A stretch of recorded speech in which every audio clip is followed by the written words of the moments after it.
अरे भाई लोग उठ जाओ उठ जाओ उठ जाओ, और विवाद अब ख़त्म हो चुका है।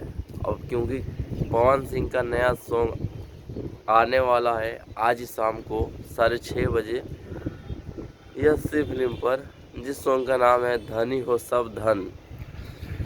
यस्सी जो है वो छोटा सा चैनल है और 2023 में ही मतलब बनाया गया है, और इसे आशुतोष तिवारी ने इस सॉन्ग को लिखा है। आशुतोष तिवारी वही है जो कि नीलकमल सिंह का गाना लिखा करते हैं। और देखना यही है कि ये गाना कितना चलता है कितना नहीं चलता है। कितना इसलिए चलता है क्योंकि गाना तो थोड़ा अल्टर टाइम में रिलीज कर दिया जा रहा है, क्योंकि अभी तो विवाद का सीज़न चल रहा है।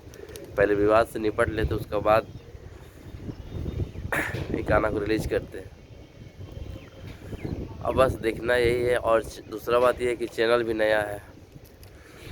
हमको तो लग रहा है चलना बहुत मुश्किल है, फिर भी देखिए पवन सिंह का नाम है, हो सकता है चल जाए।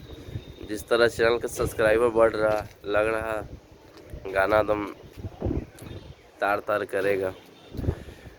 बस इंतज़ार है, शाम को देखना है। और टीजर आ चुका है, जाके देखिए ना टीजर से समझ में आएगा कि गाना चलेगा कि नहीं चलेगा। टीजर से तो लग रहा चलेगा, लेकिन नया चैनल है ना, देखिए क्या होता है। खबर चले तो हमारे चैनल को सब्सक्राइब जरूर करिएगा, और मिलते हैं अगले वीडियो में। तब तक के लिए इजाज़त दीजिए। जय हिंद, जय बिहार, जय भोजपुरी।